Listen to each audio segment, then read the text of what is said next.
Welcome to Chapter 7 for AP Economics Structured Independent Study.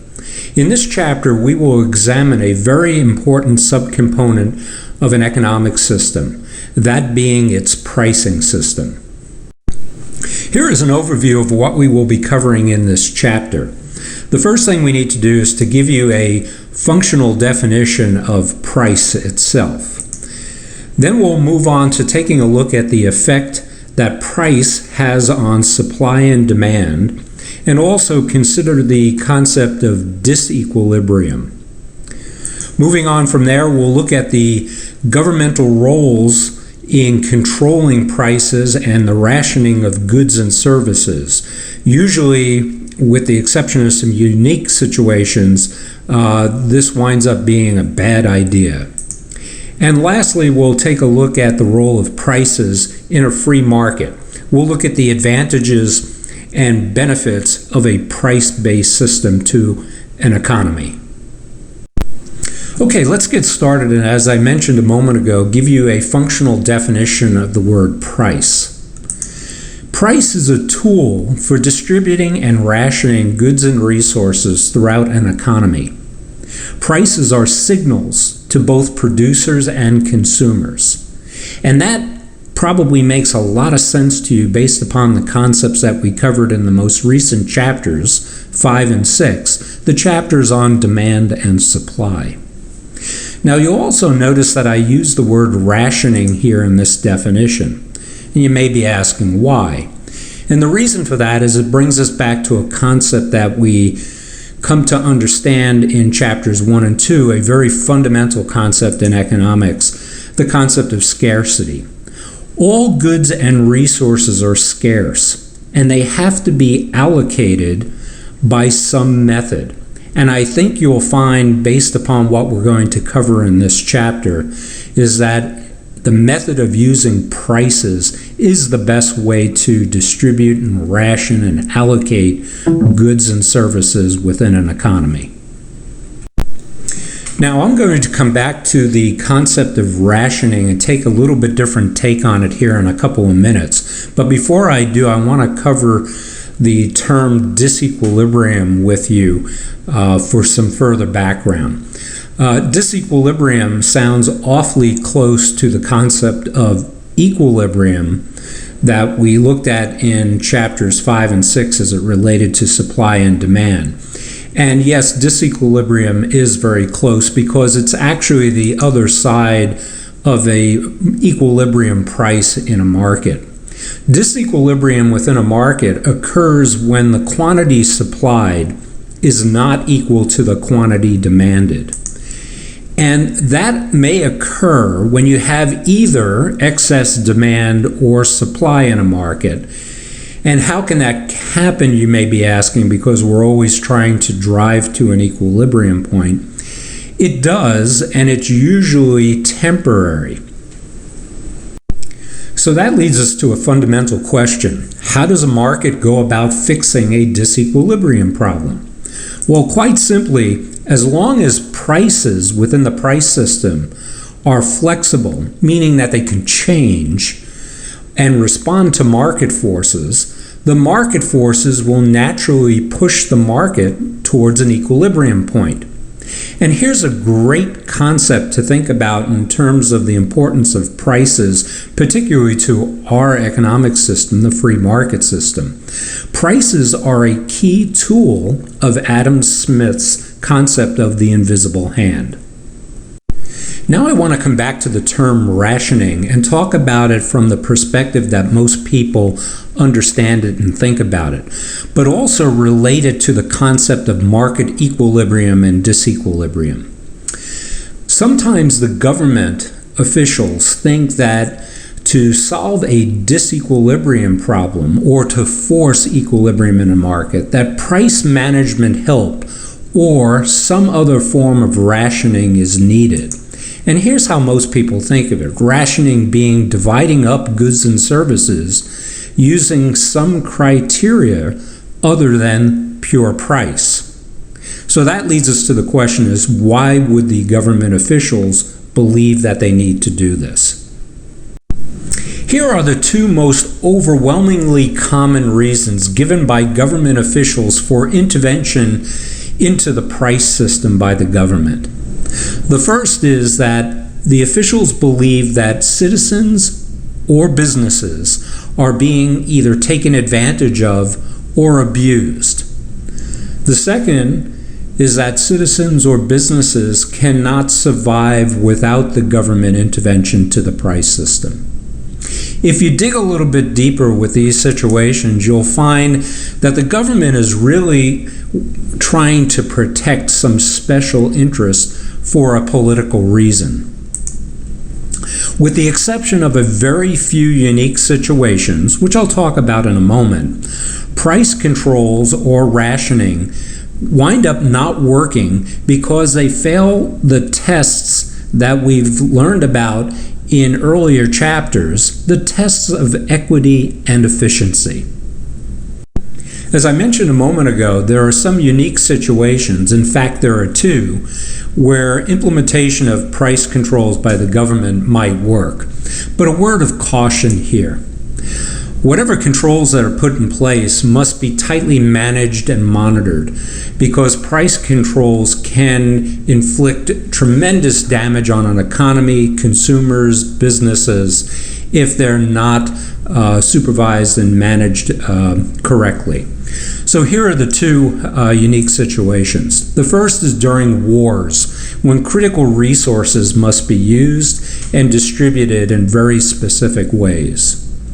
The second has been when new technology makes new industries potentially possible, and those would be industries or businesses that would provide great long-term benefits to a society. By putting price controls in place, you can encourage the development of these infant industries. And some examples of where this has been used in the past, it was when the airline industry was created, the electric distribution industry was created, as well as telecommunications. Let's now take a look at the types of government intervention to control prices. And there are two categories of this intervention. The first is a price ceiling. And what a price ceiling is a maximum that can be charged for a good. And it's usually applied to what we consider an essential good. If you're not familiar with essential being used in this context, essential means indispensable or fundamental, necessary, or critical. Here it's used in a sentence in another way. Her participation was essential or critical to the success of the team. I'm going to provide you with three examples of price ceilings that have been used in the past, and a point about this is that these are asked for by consumers, and they go to government officials at times where price for an essential good increases to a level where they feel one of two things: either that they can't survive in paying the price for this essential good, or they're being taken advantage of and abused by either an industry or a set of businesses for this essential good. The first price ceiling on a good that I'd like to talk about is a price ceiling on gasoline. And I bet that sounds great to you. What we're talking about here would be a limit on the price for a gallon of gas. Now, this has been tried 2 times by the government in the past, both times with absolutely disastrous results in the marketplace. And before I tell you what's happened, let me go back to chapter 5 and 6, and particularly chapter 6, where we're talking about supply. You have seen what happens when price in a market is either held down or pushed down so low that the suppliers to a market lose interest in supplying product or a good because they can't make any money. And what they do is either take their investment dollars or actually take the good that they're producing and go find some other market or place that they can make money with it. And 2 times during the late 1900s, in the 1970s period to be exact, as a result of supply shocks having an impact on inflation. Many consumers felt that the price that the oil companies were charging for a gallon of gas was unreasonable. The government placed a price ceiling on a gallon of gas, and what the oil companies did is they simply took their oil and gasoline elsewhere, and we wound up having a shortage of gasoline. So that didn't turn out too well for the consumers in asking for the price ceiling. Here's a second example that's similar to the gasoline example. In times where rents for apartments have increased, consumers have gone to government officials and asked for price ceilings to be put on rents for apartments, one-bedroom studio apartments and the like. And the government officials have seen fit to do this in responding to their constituency. The reason the prices were what they were was because that's the price the landlord had to charge to maintain the building, heating, electric, and even maintenance of the building. But with the public feeling that that was too expensive and the government officials siding with them, they put a lower price in place. And what landlords wound up doing, because they had unprofitable pieces of real estate as part of their portfolio, they either took their investment money elsewhere and actually wound up abandoning buildings. And this has happened in numerous major cities across the United States, to where they actually walk away from the buildings that they owned and leave them completely unattended. The results have been what you see here in this picture in many cases, where the buildings become uninhabitable and again not working to the benefit of the consumer, who was feeling as though they were being exploited. A third example of a price ceiling that has been put in place, some of you may be aware of this, others not, is that there is a limit in the amount that a bank can charge you in terms of credit card interest.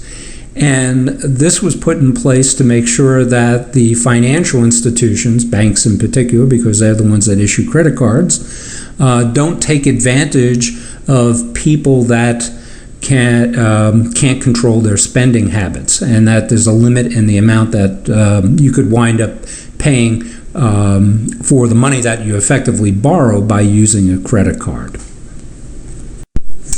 We can use one of the most familiar and valued tools in the study of economics to illustrate the effects of price controls on markets. And that tool is the simple supply and demand graph that we become familiar with in chapters 5 and 6. Now, in this case, we'll illustrate the effect of the price control, in this case being the price ceiling, using the market for rental housing, which I just spoke about a couple of moments ago. And before we start, let's set the stage here by taking a look at both the supply and demand component of this illustration. Demand is represented by the renters that are seeking rental apartments, and the supply is the apartments that are supplied by the landlords. And this market, no different than any other market, every market has an equilibrium price for it, which is illustrated here where the supply and demand curves intersect.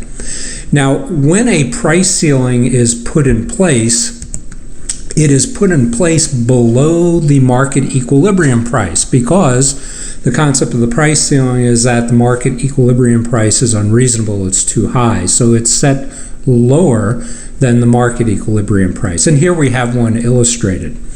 Now, a couple of things become very apparent in our understanding of how to read a supply and demand graph.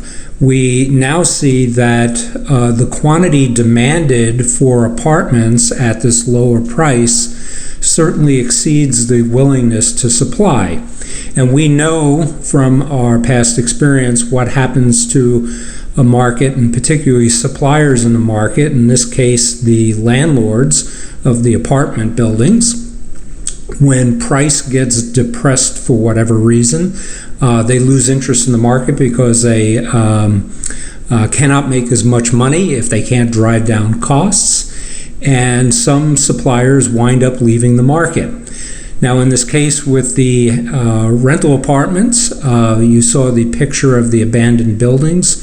The buildings in cases across the United States and cities became unprofitable for landlords to maintain and continue to manage, so they actually wind up abandoning them.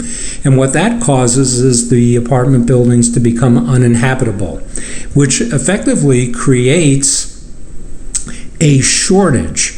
And a price ceiling will always do this with regard to a good. Once the price ceiling is put in place, you will see shortages occur, as happens with the rental housing in this case.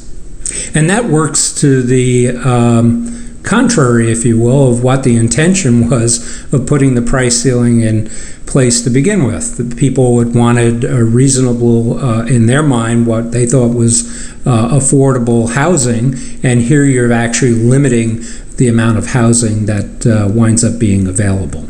So the question becomes, why do politicians or government officials do this and entertain putting into place price ceilings? Well, first, they're in the business of giving their constituents what they want and what they ask for in return for votes. There's not a lot of deep thinking that goes into this, and most politicians truly believe that the public is not fully invested in completely understanding the deeper and long-term ramifications of actions such as these. So let's summarize here what kind of damage is done by price ceilings, and we'll use our rent control example to illustrate the point. There are 4 considerations with regard to damages by price ceilings. The first is that it stifles business investment and economic growth by driving producers away from a market. It's all about opportunity costs. If the landlord, in this case, can't run a productive business, they're going to take their money and their assets somewhere else to make a reasonable living. If you're not familiar with the word stifles, as it's used here, stifle means to hold or kill off by preventing respiration, actually. Suffocate, smother, thwart. Without oxygen, the flame was stifled. So we drive away business investment. The second damage that's done is that it eliminates choice through reduced market supply. As we've seen, the actual amount of housing winds up, in this case, getting reduced because the buildings become uninhabitable, and that reduces the number of available units and the choice for consumers. A third damage using this example is that it actually promotes discrimination. It works against what the initial intent of the price ceiling is. The price ceiling was put in place really primarily to help lower income or lower wage earners be able to find affordable housing. When put in place, and it drives away the landlords and reduces the amount of legitimate housing, it actually works against the people that the price ceiling was supposed to help, the lower income wage earner who's looking for housing. And the fourth consideration from a damage standpoint is that a price ceiling will always promote or create a black market. Now we're going to actually illustrate what this looks like further for you in a little bit more depth. But first, let me give you the definition for a black market, functioning definition for a black market. It's when business is conducted without regard for government controls on either price, quantity, or the quality of the good or service. And black markets are very damaging to not only the market in particular, but society in general. Now, how does it play in this rent control example? Well, those landlords that are able to stay in the market and can continue providing housing that maybe have gotten their costs down to such a low level that they can survive and get some kind of return even with the price ceiling in place.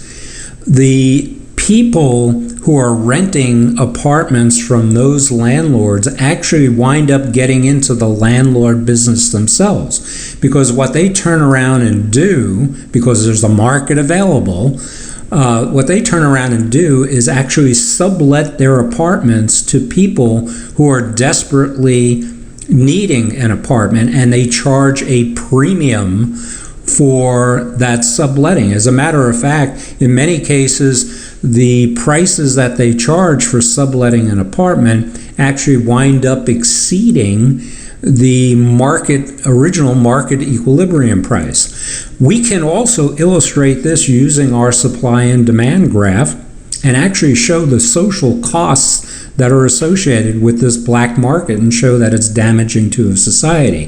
Here we have our supply and demand graph with our price ceiling illustrated. The people that are subletting apartments to people, and there's great demand for them, set a price far above the price ceiling situation, and in many cases, as I mentioned, above the market equilibrium price. And what this shaded area in our supply and demand graph represents is actually the social cost of the black market. So, in summary, I have a question for you. Given these four considerations, we have to ask ourselves, is the price ceiling for rent control and a rent control program an equitable and efficient program? And I think you know the answer to this. Obviously, it's not. Let's now move on to our second category of price control. The second category is what we call a price floor, the opposite of a price ceiling. The price floor is a minimum price for a good or service. And I'm going to talk about two examples. Here's the first one, the minimum wage. Most of you, I'm sure, are familiar with the minimum wage, but let me give you the working definition for that. It's the minimum price that an employer can pay a worker for an hour of labor. And what's the purpose of a minimum wage? It specifically is to support low-skilled and inexperienced workers. But the question is, does it achieve this objective?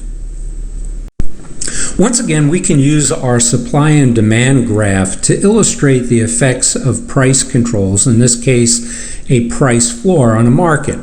Our market in this case is low-skilled labor. The demand curve on our graph represents the demand of employers who are looking to hire low-skilled labor. The supply curve is representing the labor force itself, the total number of low-skilled laborers in the market. And just like any other market, there is a market equilibrium price for low-skilled labor. Now, with a price floor in this example, it's assumed that the market equilibrium price is not adequate for the workers. So a price floor is put in place, a minimum wage, that raises the price level for the market. And if we look at what this does to our market conditions, and we know how to read our supply and demand graph, we see that with the price floor, the quantity supplied of laborers at the higher wage rate exceeds the demand from the employers. Now, what this causes is far more workers making themselves available at this price level, but far fewer employers interested in hiring. And that winds up creating a situation where you have more workers than there is employers looking to hire. And we have a surplus situation.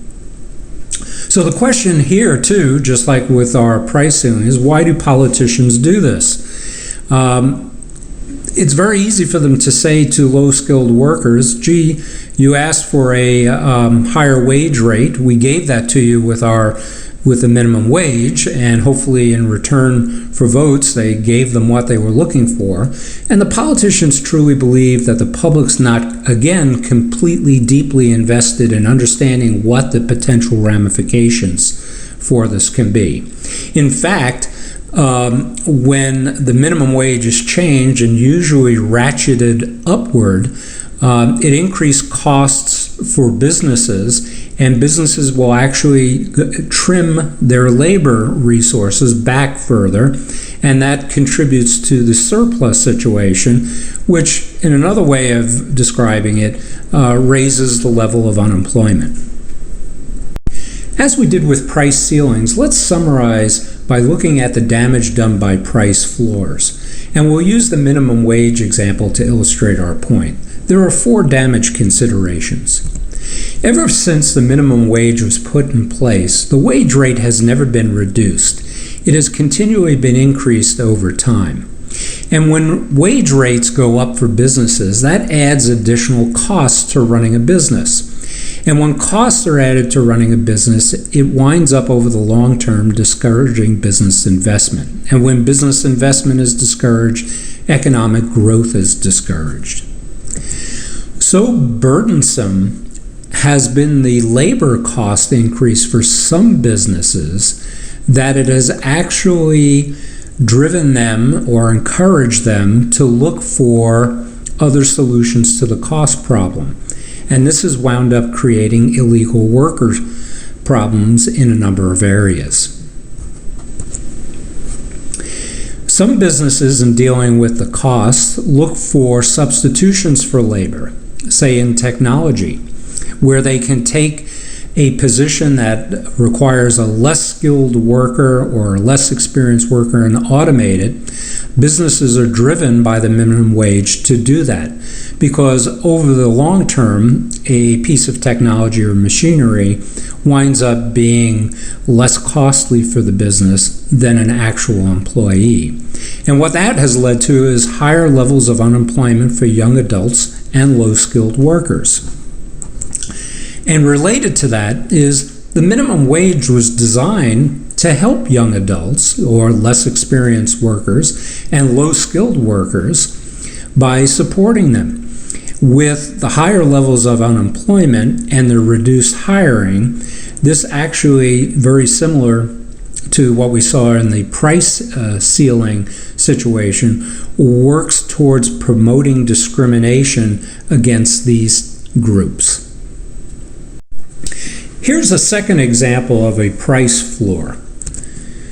Agriculture price supports, also known as subsidies. They're paid to farmers.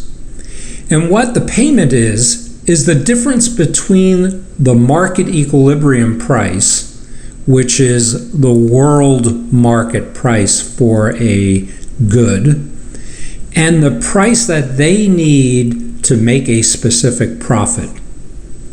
The first question that comes up about these is why. Farmers on average make 30% more income than the average American. Why might they need price supports? Here's a simple list of subsidies that are paid to farmers. This list certainly does not include all the subsidies that are paid, but it will give you a pretty good idea as to what types of things subsidies are paid on. Now, there are 2 general reasons why subsidies are paid, or the rationale behind them, if you will. The first is the government likes to pay subsidies to make sure that farmers stay very interested in making sure that we have a stable food supply through good times and bad. And the second reason is that the government wants to make sure that farmers invest and stay very interested in providing us with the highest quality food supply that we can possibly have. Now, some cynics will tell you there's another side to this, that some of this money, which is tax dollars that are paid to, as the subsidies, wind up getting funneled back in to support political campaigns. But that's a subject for another discussion at another time. We can also once again use our supply and demand graph to illustrate some really interesting things with regard to subsidies and agricultural price supports as price floors. Here we have our market and our graph for the market of cotton, let's say. It could be any agricultural product that there's a subsidy paid on. Cotton is certainly one of them. A couple of things to point out here. Demand is pretty straightforward. The demand curve representing the demand from the public around the world, if you will, or even in this country. The market equilibrium price is considered the world price in this illustration, and the supply is obviously provided by the farmers. One other thing I'd like to point out here about this chart, you notice how the supply curve is pushed pretty far over to the right.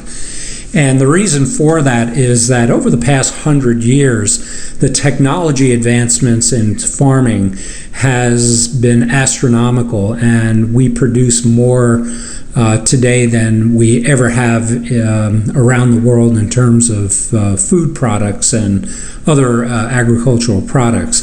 So much so that probably to really almost correctly illustrate this, we could move the supply curve almost off the chart to the right. But where it's at here for our purposes will be sufficient to illustrate the point. So let's go illustrate how the price floor of a subsidy is reflected in this chart. Here we have our price floor set in above the market equilibrium price, and that dollar difference between the market equilibrium price and the price floor that's set is what's paid to farmers from your taxes. Now, notice something else about when we put the price floor in as to where it winds up crossing the supply curve. What happens with this price floor so that the farmers can wind up getting paid as much as they possibly can, it encourages them to overproduce and produce at a supply level that would exceed demand at the price level. And this winds up leaving us with a surplus. Now, let me give you an example. The United States sends millions of tons of agricultural products overseas in terms of foreign aid to other countries for free. If I recall the statistic correctly from a few years ago, is that the United States, as an example, produces enough flour, I guess, from wheat that could provide everybody in the world with at least 7 loaves of bread. The volume is enormous, and that has some ramifications in other countries, which I'll talk about in a couple of moments. Once again, let's summarize, as we did with price ceilings and our first price floor example, the minimum wage, by looking at the damage done in this case by agriculture subsidies. And there are 3 damage considerations here. Subsidies clearly artificially inflate the prices for goods. And whenever prices go up, especially a fair amount, it lowers your standard of living. Secondly, the agricultural subsidies certainly encourage overproduction. And overproduction wastes critical resources. Thirdly, as a result of foreign aid, which is given away for free, the agricultural products that I mentioned a moment ago, they contribute to world poverty in other countries by discouraging development of agricultural businesses in those third world countries. And that is rather ironic. If you're not familiar with the term ironic, it means the use of words to convey the opposite of their literal meaning, cynical, biting. It's ironic that the minimum wage hurts the people it's supposed to help the most. So these 3 damages are considerable, and really need to be taken into account. So as we had with price ceilings, I have a concluding price floor summary question for you to think about.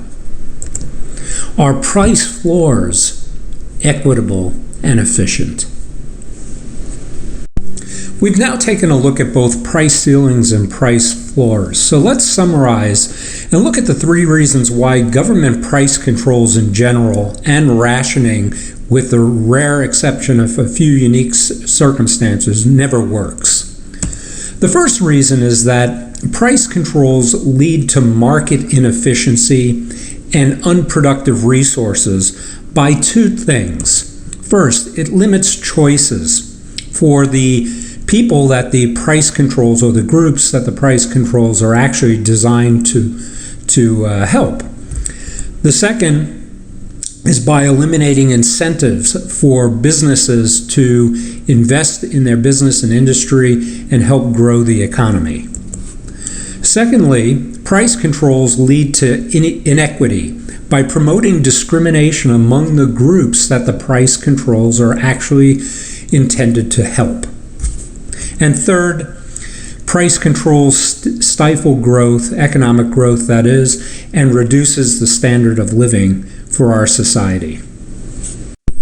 Fundamentally, we do have an unregulated price-based system in our economy, and that provides us with 6 advantages. The first is that prices provide a very easy to understand common language for both buyers and sellers to communicate with each other. Secondly, prices provide real-time information, especially in this age of advanced information technology, regarding supply and demand for a good or service.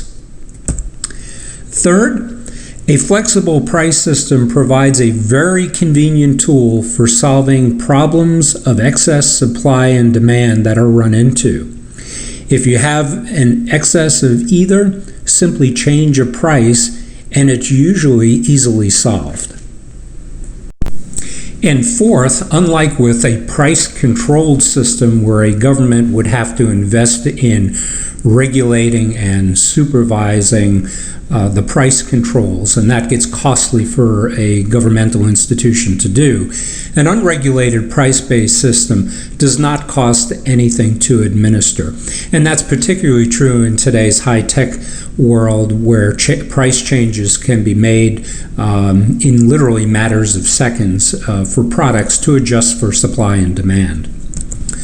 Fifth, an unregulated price-based system promotes a very diverse number of goods and services because prices encourage choice and competition among competitors. And sixth, theoretically, an unregulated price-based system will promote better products, as producers can target the specific audience they want.